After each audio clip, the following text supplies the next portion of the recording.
यीशु मसीह की आदि पवित्र नाम है सब पवित्र लोगों को मसले रहता हो प्रभु का अनुग्रह है प्रभु ने और भी एक पुनरुत्थान का पवित्र दिन हमें दिया। खास करके इस कोरोना होने के बाद में प्रभु ने हमको जब संगति के लिए मौका दिया प्रभु के अनुग्रह से इस साल में और भी 6 लोगों को बपतिस्मा लेकर प्रभु में एक नया तरीके का जीवन बिताने का अनुग्रह और भी 6 लोगों को प्रभु का मेष में भी शामिल होकर के प्रभु का महिमा करने के लिए प्रभु ने कृपा दिया। उसके लिए प्रभु को बहुत बहुत धन्यवाद देते हैं। आज सवेरे जो एक प्रभु ने एकदम समय पर लाया और बहुत आनंद के साथ ये सेवकाई होने में प्रभु ने मदद किया। आप सबको गवाह बनने के लिए प्रभु ने कृपा दिया, उसके लिए प्रभु को धन्यवाद करता हूँ। आज वास्तव में ये भी एक व्यक्ति का उद्धार होता है, क्या एक व्यक्ति का मन प्रावट होता है। इधर होने से बढ़कर के आनंद कहाँ होता है? स्वर्ग में, स्वर्ग दूतों के बीच में होता है ना। बहुत बड़ी भारी बात है फिर ये बात हल्का बात नहीं है। ये दुनिया में और कोई भी कितना भी बड़े बड़े चिन्ह चमत्कार होता है, उस समय में कोई मुर्दा जिंदा हो गया बोलने से भी स्वर्ग में आनंद होता है क्या? नहीं। कोई कोड़ी चंगा हो गया बोलने से स्वर्ग में आनंद होता है क्या? नहीं नहीं नहीं। ये दुनिया का कितना भी कोई भारी बात होने पर भी स्वर्ग में आनंद नहीं होता। परंतु एक जब उदार बात है, पाप से मन फिरता है, तब स्वर्ग में आनंद होता है। वो आनंद का दर्शन पाया वो लोगों को इसका गौरव है ना। वो आनंद ये अभी क्या है, इधर भी अभी हम लोग आज हमारा प्रभु के सामने भी आया। हम किस लिए आया? दुख मनाने के लिए आया क्या? नहीं नहीं नहीं, आनंद मनाने के लिए आया है ना। पहला कुरिन्थी 5 अध्याय का 7-8 वचन में क्या लिखा? पुराना खमीर निकाल कर अपने आप को शुद्ध करो कि नया गूंदा हुआ आटा बन जाओ, ताकि तुम अखमीरी हो, क्योंकि हमारा भी फसह जो मसीह है बलिदान हुआ है। इसलिए आओ हम उत्सव में आनंद मनावे। तो क्या करना? उत्सव में आनंद मनाए, उत्सवों में आनंद मनाए, है ना। मानो एक उत्सव की प्रतीति में आनंद मनाते हुए प्रभु का गौरव करने के लिए आया, है ना। क्योंकि प्रभु ने हमारे लिए कितना बड़ा कार्य किया है ना। हम लोग अभी किसी प्रकार दुखी निराश होकर के जीने के लिए नहीं, प्रभु ने बहुत उत्सव के साथ आनंद मनाने के लिए, या इतना बड़ा खुशी। एक उत्सव बोलेगा तो लोगों को बहुत बड़ा आनंद रहता है ना। ऐसा है तो उससे भी बड़ा आनंद है आज जो प्रभु ने हमको दिया है ना। हम लोग कितना धन्य लोग हैं प्रियो। हम लोग जब भी प्रभु को उपस्थिति में आने के लिए ऐसा मौका मिलता है तो हम लोग कितना खुशी से आकर प्रभु का महिमा करना चाहिए। तो आज भी हमको मालूम है कि हम लोग ये सारे आनंद पाने का आधार हमारा प्रभु यीशु मसीह का कालवरी सूली का बलिदान है ना। अगर वो हमारे लिए बलि होता नहीं तो फिर हमें ये आनंद नहीं मिलता था, है ना। ये भी जब हम इकट्ठा होता है, हमारे बीच में प्रभु का मेष है, हम मेष की तरफ जब ध्यान देता है तुरंत हमें कालवरी याद आता है ना। हमारे लिए प्रभु ने कितना बड़ा प्यार दिया, है ना। उस यीशु मसीह को देख करके आपको याद है यूहन्ना बपतिस्मा देने वाला, जिसको प्रभु ने प्रभु के आगे आगे भेजा था। मैं ये सोचता हूँ मतलब जब यूहन्ना का सुसमाचार 12 अध्याय का 6 वचन में लिखा है, एक मनुष्य परमेश्वर की ओर से आ उपस्थित हुआ, जिसका नाम यूहन्ना था। देखा, उसका नाम यूहन्ना था, है ना। यूहन्ना प्रभु के ओर से आकर के उपस्थित हुआ, ठीक है ना। वो इस दुनिया में आने के समय में उसको प्रभु ने एक बड़ा सेवकाई दिया था। वो क्या सेवकाई दिया था? उसका 33 वचन, मैं तो उसे पहचानता नहीं था, परंतु जिससे मुझे जल से बपतिस्मा देने को भेजा, उसने मुझसे कहा, जिस पर तू आत्मा को उतरते और ठहरते देखे, वही पवित्र आत्मा से बपतिस्मा देने वाला है। देखा, कितना बड़ी बात है। मतलब यूहन्ना को हमारे प्रभु ने किस लिए भेजा था? बपतिस्मा देने के लिए। बपतिस्मा देते रहेगा तो वहां पर परमेश्वर का पुत्र जब आएगा वो भी बपतिस्मा लेगा, तो उसके ऊपर पवित्र आत्मा आएगा, वो उसका गवाही दे करके फिर लोगों को गवाही देगा। बहुत बड़ी बात है। आज भी जो हमारा बपतिस्मा हुआ उस समय में मुझे यूहन्ना को याद आया। प्रभु ने नासिक में भेजा और एक जन को बपतिस्मा देने के लिए मौका मिला। ये सब कोई छोटी बात है क्या? नहीं, ये बहुत हल्की बात नहीं है प्रियो, बहुत मूल्यवान बात है। क्योंकि एक व्यक्ति प्रभु को प्रेम करता है तभी वो आज्ञा मानेगा। सचमुच में मतलब ये एक कार्य है ना। लोग प्रभु को प्रेम करता है कि नहीं, वो उसका मतलब आज्ञा मानने के ऊपर मतलब आधारित है। तो मैं प्रभु को धन्यवाद देता है। आज भी यदि हम प्रभु में भी शामिल होता है तो वो भी एक प्रेम का चिन्ह है, क्योंकि प्रभु ने हमें कहा है कि प्रभु का आने तक करना है। यही यूहन्ना यीशु मसीह को देख करके जो बोला वो शब्द कोई पाला यूहन्ना मतलब यूहन्ना का सुसमाचार पाला देकर 36 हो जाए। और उसने यीशु पर जो जा रहा था दृष्टि करके कहा, देखो यह परमेश्वर का मेमना है। हाँ, देखो ये परमेश्वर का मेमना है। अरे ऐसा किसी व्यक्ति को देख करके ऐसे को भी बोल सकता है क्या? है एक व्यक्ति को देख करके ये परमेश्वर का मेमना है, मेमना ये परमेश्वर का शहर है नहीं बोला है, ये परमेश्वर का हिरण है नहीं बोला, क्या बोला? ये परमेश्वर का मेमना है ना। क्योंकि मेमना शब्द सुनने के टाइम पर यहूदियों को मालूम है ना, ये मेमना साधारण मेमना नहीं, ये मेमना वायदा का मेमना है। ये मेमना का बारे में इसलिए प्रभु ने हमें मानव जब भी पाप करता है तो पाप का प्रायश्चित के लिए प्रभु ने मेमना लाने के लिए बोला। इसका मतलब परमेश्वर का मेमना आ गया है ना। इसलिए वही यूहन्ना ने एक खास बात और भी कहा, वो उसी यूहन्ना का सुसमाचार उसका पहला अध्याय का 29 वचन। दूसरे दिन उसने यीशु की ओर अपने पास आते हुए देखकर कहा, देखो यह परमेश्वर का मेमना है जो जगत का पाप उठा ले जाता है। देखा, इसका मतलब ये मेमना क्या करता है? ये मेमना परमेश्वर का मेमना है और ये मेमना क्या करता है? जगत का सारे मानव जाति का पाप को अपने ऊपर लेकर जाता है। देखा प्रियो, है ना। वो मेमने का दुनिया को मानव यीशु मसीह की पहचान कराने के लिए पिता ने भेजा हुआ यूहन्ना बपतिस्मा देने वाला खड़ा होकर के गवाही दे रहा है। ये मेमना एक साधारण मेमना नहीं, ये मेमना सारे जगत की आदाम्य पीढ़ियों का सबका पाप अपने ऊपर लेकर के चलने वाला परमेश्वर का मेमना है। देखा, इसका मतलब क्या है कि ये मेमना ये दुनिया में क्यों आया है? ये मेमना सारे मानव जाति का पाप को उड़ा ले जाने के लिए आया है ना। बहुत बड़ी बात है प्रियो। इसका मतलब पाप को उड़ा ले जाने वाला मेमने को फिर क्या करेगा? वो मेमने को वध किया जाएगा। उसका वध क्यों हुआ? उसका वध हर एक बातों का पीछे प्रभु का एक उद्देश्य है ना। तो वो वध क्यों हो गया? वध होना जरूरी था। जब प्रकाशित वाक्य उसका 5 अध्याय उसका 4 वचन पढ़ना। तब मैंने उस सिंहासन और चारों प्राणियों और उन प्राचीनों के बीच में मानो एक वध किया हुआ मेमना खड़ा देखा। देखो वहां पर यूहन्ना, यहाँ पर यीशु मसीह की चेला यूहन्ना एक वध हुआ मेमने को कहाँ देखा? स्वर्ग में। कहाँ का बात है? स्वर्ग में एक वध हुआ मेमना देखा। जो मेमना सारे जगत की पाप को उड़ाकर लेकर गया, वो मेमने का क्या हुआ? वध हो गया। वो वध हुआ वो मेमना भी कहाँ खड़ा है? स्वर्ग में। कैसा बात है प्रियो? क्यों वध हुआ? उसका वध होने से क्या मिला? वो वध होने से कुछ लाभ मिला है क्या? हाँ, लाभ मिला ना। उसका 9 वचन पढ़ना। तब वे ये नया गीत गाने लगे, तू इस पुस्तक के लेने और इसकी मोहरें खोलने के योग्य है, क्योंकि तूने वध होकर अपने लहू से हर एक कुल और भाषा और लोग और जाति में से परमेश्वर के लिए लोगों को बोल दिया है। देखा, अभी परमेश्वर के लिए एक बड़ा झुंड लोगों को ये मेमने ने भाया हुआ पवित्र लोगों के द्वारा मोल लिया या खरीदा। देखा, कितने बड़ी बात है हमारे जीवन में। ये बात को जानना है कि ये मेमना परमेश्वर का मेमना। देखा, परमेश्वर का मेमना है ना। वो शब्द तक कितना अनमोल बात है। परमेश्वर का मेमना होकर के दुनिया में आया हुआ प्रभु यीशु मसीह वध हो गया। क्यों हो गया? दुनिया की सारी जाति के लोगों से परमेश्वर के लिए कुछ लोगों को मोल लेने के लिए, खरीदने के लिए। वाह प्रियो, आज हम जाति के लोग थे, प्रभु ने हमको भी उस पुत्र के लोगों के द्वारा खरीदा। कितने लोगों को विश्वास है? मैं खरीदा गया है। कैसा खरीदा?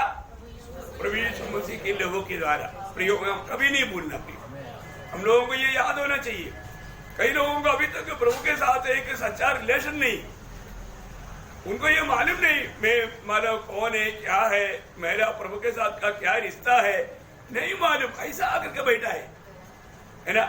आज आराधने के लिए आया वो कितने लोग उसकी तैयारी में आया है, मेरे लिए परमेश्वर का मेमना बनकर आया हुआ मेरा प्रभु यीशु मसीह वधू हुआ, उसकी आखिरी बूंद लोगों तक है वो मेरे लिए बहाया गया। अब देखो कितना बड़ी बात है प्रियो, हमें बात को जानना है, ये सच्चाई को हमें अगर हमने उद्धार पाया है तो हमें हमेशा ये याद रखना है। अभी बोलता है कि सारे जाति के लोगों से, हर एक भाषा के लोगों से, हम लोग इधर भी बैठा हुआ कितनी भिन्न भिन्न भाषा बोलने वाला है ना, लेकिन हम सबको प्रभु ने अपने लघु से खरीद करके एक ही पिता का संतान बनाया। हम सब लोग मसीह में एक है। यहाँ कोई भाषा का वर्ग नहीं, देश का वर्ग नहीं, जात का वर्ग नहीं, कोई फर्क नहीं, हम सब मसीह यीशु में एक है। देखा ना कई जगहों पर कई मंडलियों में लोग मतलब एक हो, हाँ तो वो देश का, ये देश का, ये भाषा का ऐसा बोलने वाले लोग हैं, लेकिन प्रभु का निग्रह है नासिक की मंडली में ऐसा भेदभाव नहीं। बहुत बड़ी बात है प्रियो, ये सारे प्रकाश पाना क्योंकि हम मसीह में सब एक है, वो कितना अनमोल बात है ना। हमारे लिए हमें प्रभु ने ये जो प्रकाश दिया उस विश्वास के द्वारा हम सब लोग परमेश्वर का संतान है। तो ये जब गलतियों में उसका 3 अध्याय का हमारा 26 वचन क्या बोलता, क्योंकि तुम सब उस विश्वास के द्वारा जो मसीह यीशु पर है परमेश्वर की संतान हो। तुम सब यहाँ पर बैठा हुआ हम सब लोग कौन है, जो भी प्रभु यीशु मसीह पर विश्वास करके नया जन्म पाया उनके बारे में लिखा है तुम सब लोग परमेश्वर का संतान है। जो उद्धार नहीं पाया उनके बारे में नहीं है, जो भी प्रभु यीशु मसीह मेरे लिए बलिदान हुआ, ये बात को अभी भी बहुत लोग नहीं मानता।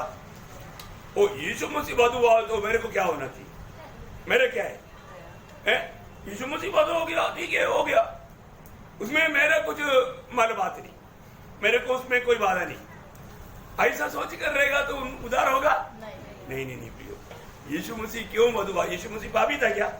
नहीं, यीशु मसीह किस लिए दुनिया में आया? हम पापियों के लिए, हमें बचाने के लिए आया। उसमें जो अभी तक उद्धार नहीं पाया वो भी शामिल है, उनको भी ये उद्धार पाने के लिए मौका है। कितना श्रेष्ठ बात है, कितना धन्य बात है। मैं आपको बताना चाहता हूँ आज जो लोग ये सच्चाई पर विश्वास करके प्रभु को ग्रहण करेगा वो कितना धनी लोग है ना, कितना धनी लोग है, भाग्यवान लोग है। अभी प्रभु यीशु मसीह ने हमें अपना लहू से खरीदा। अभी आपको मालूम है वो जो खड़ा हुआ मेमना, वो मेमने का कुछ खूबी है। स्वर्ग में जब खड़ा है ना, वो जब यूहन्ना जब देखता है वधू हुआ मेमना, वो वधू हुआ मेमने को थोड़ा और एक बार हम ध्यान से पढ़ेंगे वो खूबी क्या है। वो मतलब प्रकाशित वाक्य 5 अध्याय का 6 वचन वापस एक बार पढ़ेंगे। मैंने उस सिंहासन और चारों प्राणियों और उन प्राचीनों के बीच में मानो एक वध किया हुआ मेमना खड़ा देखा, उसके 7 सिंह। बस देखो कितना सिंह, अरे कोई सिंह आपने ऐसे देखा? कोई है ऐसे कोई मेमने देखा? किसी ने देखा? उसका 7 सिंह नहीं बोलता है 7 सिंह। ये 7 सिंह किसको बताता है? वो सर्वशक्तिमान परमेश्वर है। कौन है वो? सर्वशक्तिमान है। हाँ प्रियो, हाँ बाइबल में दिया हुआ एक एक बातों का एक एक उसका आत्मिक अर्थ है। ये मेमने को 7 सिंह है क्योंकि वो सर्वशक्तिमान परमेश्वर है। बाप रे, परमेश्वर मेमना बनकर हमारे लिए आया, या पिता ने अपने पुत्र को हमारे लिए भेजा। वो सर्वशक्तिमान है ना, वो सर्वशक्तिमान है। यीशु मसीह कौन है? सर्वशक्तिमान है ना। उसका 12 अध्याय मानो प्रकाशित वाक्य 12 अध्याय का 8 वचन, प्रभु परमेश्वर जो है और जो था और जो आने वाला है, जो सर्वशक्तिमान है। बस जो सर्वशक्तिमान है। कौन है? यीशु मसीह के बारे में यहाँ पर लिखा है वो सर्वशक्तिमान है। उसका 4 का 8 पढ़ना। चारों प्राणियों के 6 पंख है और चारों और भीतर आते ही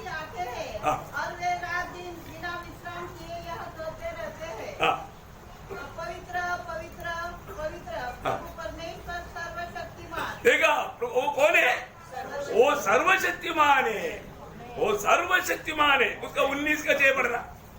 प्रकाशित वाक्य सही है, इसलिए बार बार किताब का नाम नहीं बोलेगा। प्रकाशित वाक्य 19 अध्याय के 6 वचन। परमेश्वर सर्वशक्तिमान राज्य करता है। देखा, परमेश्वर सर्वशक्तिमान राज करता है। हमारे यीशु मसीह दुनिया में 1000 साल राज करेगा। Praise the Lord. कितना साल? 1000 साल राज करेगा। आप देखो, यीशु मसीह के साथ हम भी राज करेगा। जो लोग प्रभु यीशु मसीह का है, यीशु मसीह में है, निजी जीवन बिताता है, वो लोग भी प्रभु के साथ राज करेगा। कितना बड़ी बात है ना। इसका मतलब ये 7 सिंह, वो मेमने को कितना सिंह है? 7 सिंह है। 7 सिंह किसको बताता? वो सर्वशक्तिमान परमेश्वर है। वो सर्वशक्तिमान परमेश्वर है ना। और एक बार पढ़ेंगे, और एक खूबी उसमें है, वो मेमने में 5 के 6 वचन। देखो कितना अंग है। हम सबको कितना अंग है? दूधों को कितना अंग है? केरूबों को कितना अंग है? सबको 2-2 अंग। और यहाँ में कितना अंग? ये 7 अंग किसको बजाता? सर्वज्ञानी। हाँ, वो सर्वज्ञानी है। देखा, ये मेमने कौन है? सर्वज्ञानी परमेश्वर है। कितना बड़ी बात है प्रियो, क्योंकि हमारा प्रभु यीशु मसीह के सामने कुछ भी बात छिपा हुआ नहीं। हाँ, ये बात है प्रियो। अभी हम लोग यहाँ पर बैठने के टाइम पर भी वो ध्यान देना, प्रभु सारे बातों का दिल जानता है, हमारा अवस्था जानता है, हमारा क्या सोच है, क्या भावना है, सारी बात जानता है प्रियो। हम लोग उसकी उपस्थिति में बहुत लोगों को मैं कहाँ पर आया मालूम नहीं, वो कई और बिजनेस में लगा हुआ है। प्रियो, प्रभु का भाई मानो।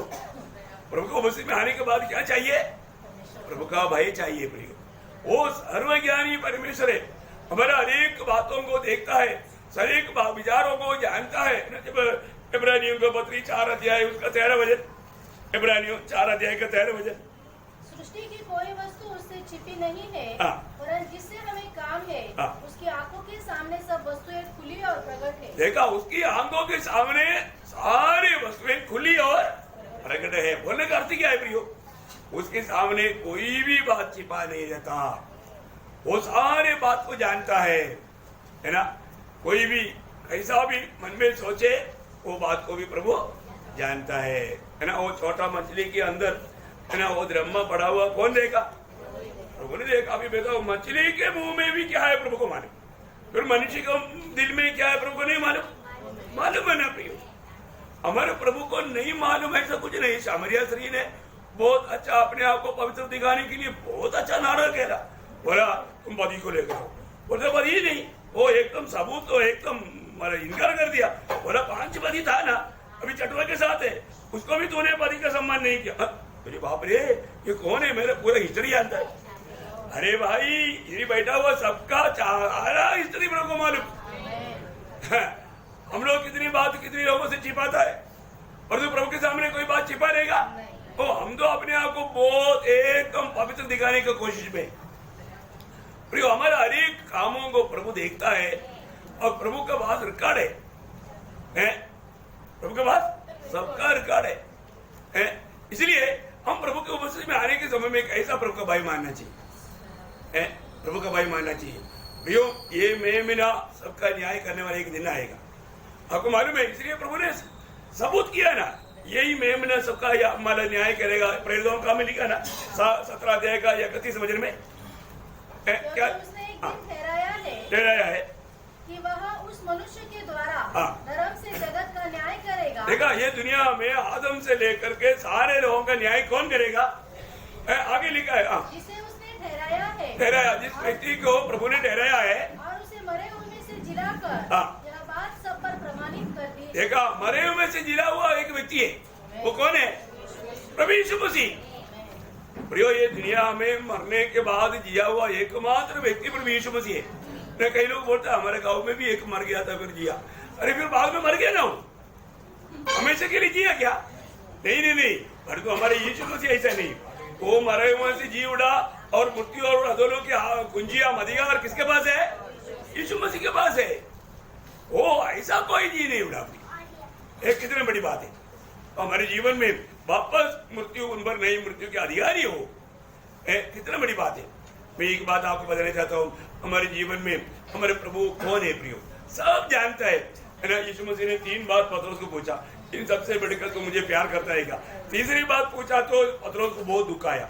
पतरस क्या बोलता है ना, यूहन्ना 21 अध्याय उसका 17 वचन का भी पाठ, हे प्रभु तू तो सब कुछ जानता है। देखा, तू सब कुछ जानता है।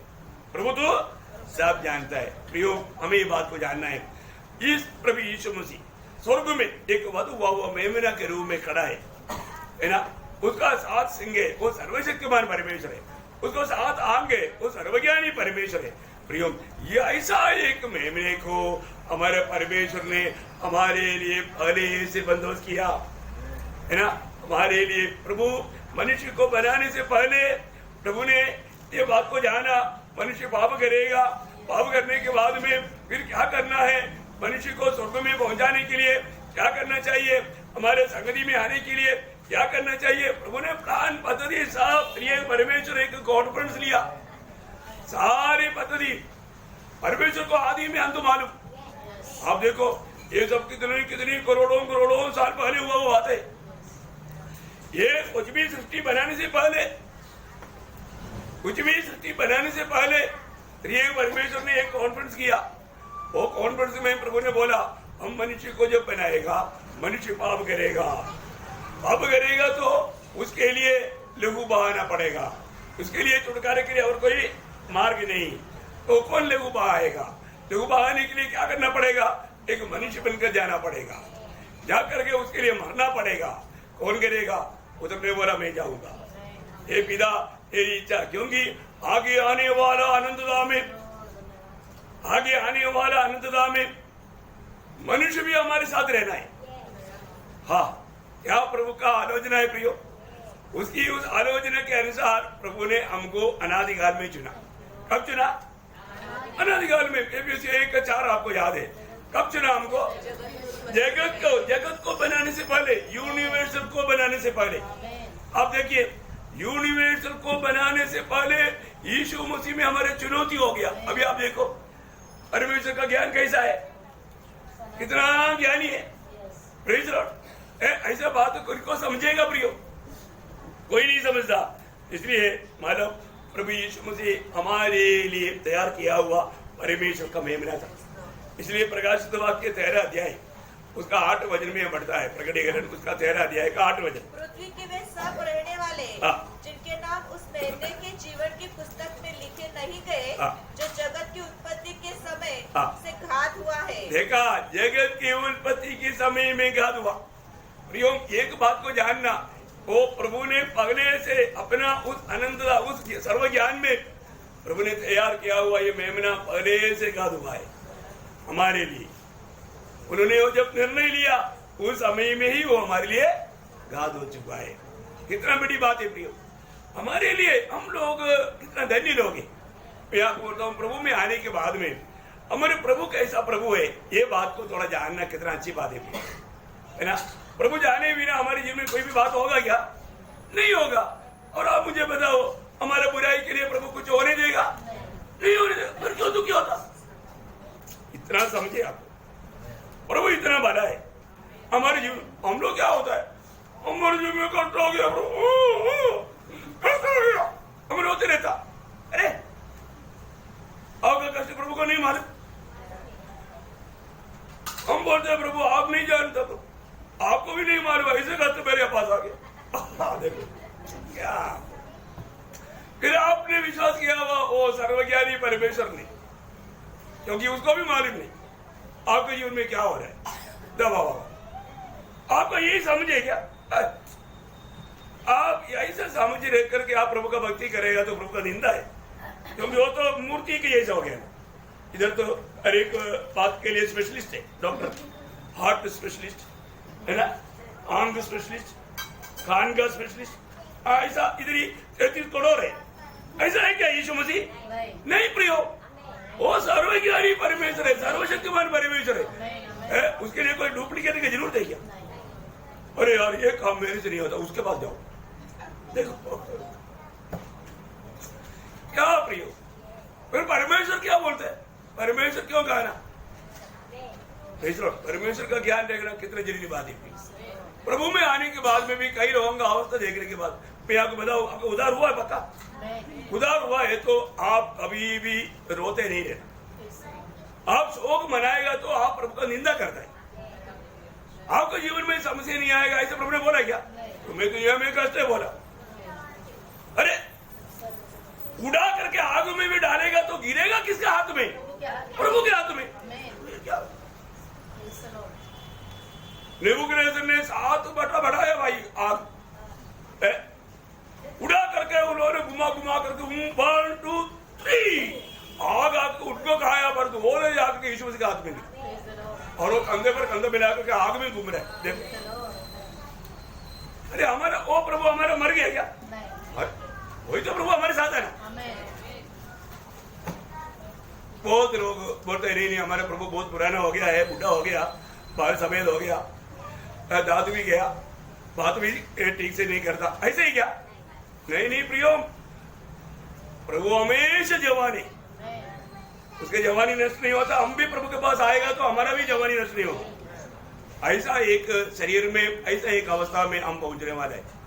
इसलिए प्रभु का सच्चा ज्ञान देखो। आपको मालूम है जब हमारा परमेश्वर का मित्र अब्राहम को प्रभु ने बोला, अब्राहम पहले जैसा तुम्हारा मेरे साथ का कंपनी नहीं है, हमारा दोस्ती नहीं है, तुम्हारा दोस्ती में प्यार में थोड़ा वादा आ रहा है, तेरा प्यार तेरा बच्चे की तरफ जा रहा है, ऐसे कह लो जिससे तू प्यार करता है। देखा वो शब्द प्रयोग आप सुनने से मालूम पड़ता है, जिससे तू प्यार करता है उसको तू मेरे लिए होम बलि करो।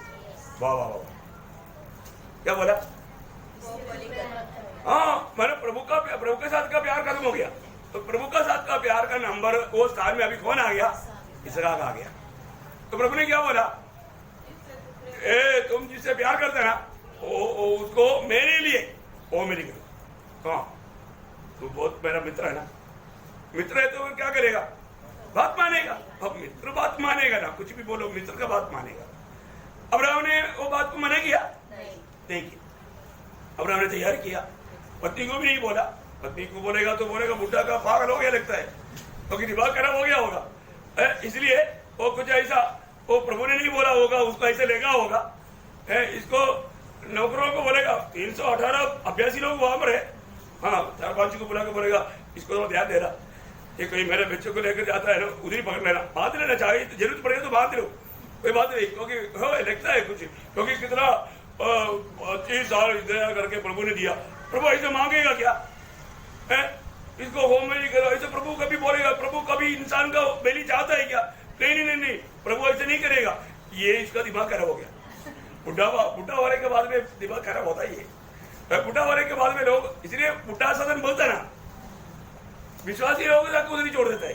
माँ बाप को कभी भी विश्वासी ऐसे नहीं करना है, माँ बाप का सेवा करना बच्चों को करता भी है, और कभी भी दिल में ऐसे बात नहीं आने देना, है ना। इसलिए माँ बाप को कभी शराब नहीं देना, माँ बाप का खिलाफ कोई शब्द नहीं बोलना, बोलेगा तो वो व्यक्ति ताड़ना का योग्य है।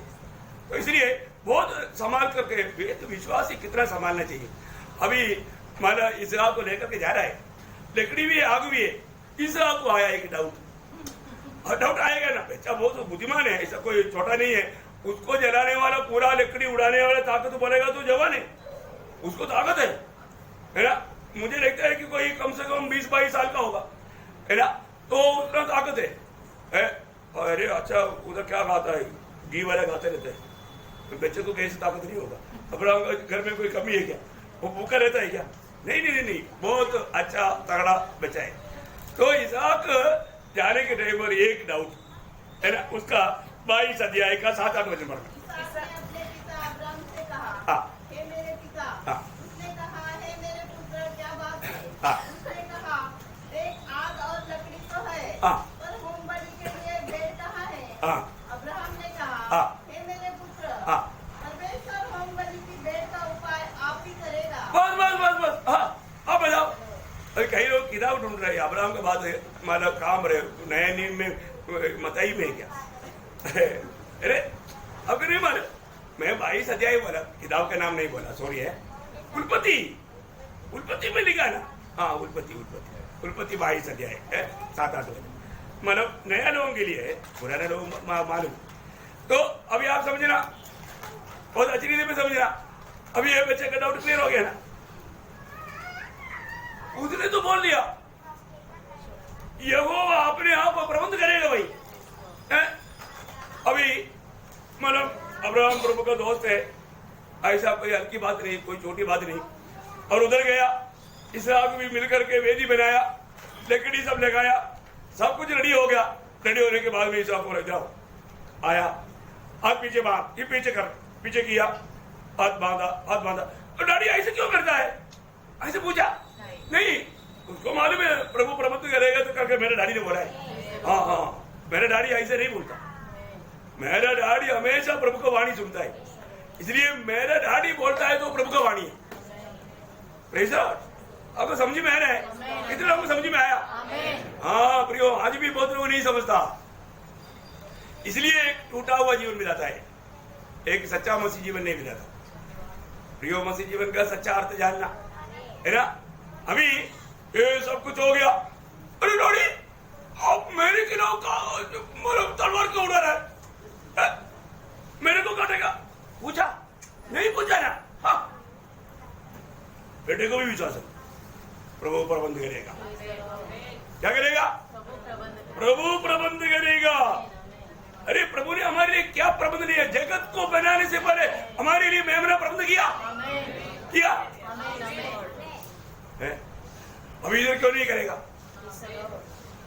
देखा, अभी वो नीचे लाया चाकू, इसलिए रस्सी तोड़ने के लिए, किसलिए? बांधा हुआ रस्सी तोड़ने के लिए। हाँ, फिर गड़ा काटने के लिए नहीं, प्रबंध किया उसका 13 वचन। तब अब्राहम ने आंखें उठाई और क्या देखा कि उसके पीछे एक मेढ़ा अपने सींगों से एक झाड़ी में फंसा हुआ है। अतः अब्राहम ने जाकर उस मेढ़े को लिया और अपने पुत्र के स्थान पर उसे होम बलि करके चढ़ाया। वाह वाह वाह वाह, देखा प्रियो, है प्रभु प्रबंध किया है, वहां पर उसको चढ़ाना था। प्रियो, हमारे लिए मरने वाले प्रभु यीशु मसीह की छाया, इसहाक के लिए वहां पर एक मेमना वधू हुआ। कौन था वो? हमारे लिए मरा वो यीशु मसीह था। आपको मालूम है ना, हम लोग जब वो पाप करके मनुष्य नंगा हो गया, क्या हो गया? नंगा हो गया। अभी प्रभु की उपस्थिति में खड़ा होना है। वो बात अभी बाद में मानव दावीद ने भी 22 वचन संगीता में लिखा ना एक शब्द, उसका 22 अध्याय का 18 वचन।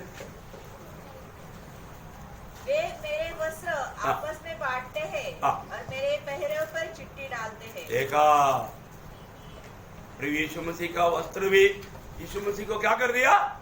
नंगा कर दिया। यीशु मसीह हमारे लिए नंगा बना। प्रियो, यीशु मसीह हमारे लिए नंगा बना, हमें वस्त्र पहनाने के लिए। यीशु मसीह ने अपने वस्त्र भी हमको दिया। आप देखो, इतना बड़ी बात है ना। जब एदन वाटिका में वस्त्र बना हुआ, आदम हवा को भी प्रभु ने क्या किया? उसका 3 का 21, उत्पत्ति 3 का 21। यहोवा परमेश्वर ने आदम और उसकी पत्नी के लिए चमड़े के अंगरखे बनवाकर उनको पहना दिए। देखा प्रियो, एक चमड़े से बना करके पहना करके प्रभु अपने सामने खड़ा किया।